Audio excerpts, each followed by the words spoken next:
Sono arrivati poco prima delle 13 i familiari di Amar Khudin, il poliziotto rimasto ucciso in un frontale tra due volanti in servizio a Roma, la mamma straziata dal dolore, scortata da un poliziotto, la sorella e la fidanzata Anna che avrebbe sposato a breve. Per tutti loro il 32enne aveva deciso di tornare a casa, andare a convivere, sposarsi, stare accanto alla famiglia, ma in un attimo tutti i sogni si sono infranti in questa strada della capitale.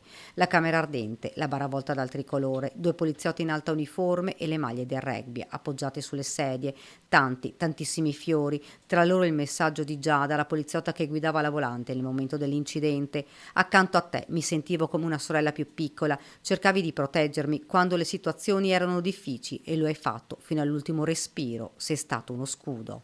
Il funerale, in forma laica, si terrà per volere della mamma e della sorella al campo di rugby Gianni Visentin. Saranno in tanti a voler salutare Amar, giovane pieno di vita che aveva scelto per passione la divisa, aveva scelto di aiutare e proteggere i cittadini. E ci saranno le squadre del rugby paese, la rappresentanza di tutte le società dove Amar aveva militato, dal Benettone al San Donà al Mogliano.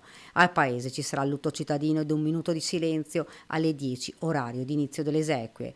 Una perdita davvero tragica per tutta la nostra comunità, le parole del sindaco Katia Uberti.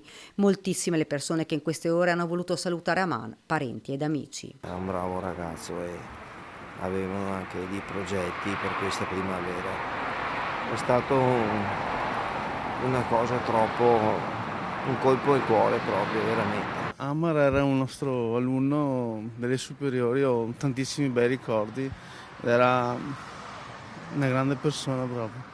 Lo conoscevo quando era piccolino, proprio appena arrivato dalla Bosnia, aveva avuto 2 o 3 anni, era proprio un bambino, bello come il sole, bravo, forte, una famiglia veramente eccezionale, la Vesna, sua mamma e sua sorella sono persone veramente a posto. Il mio ultimo ricordo l'anno scorso, quando a fine partita veniva a bordo campo a salutare la fidanzata e i familiari. C'è anche chi non lo conosceva ma ha voluto porgere un saluto ed un fiore. Io ho un genero carabiniere e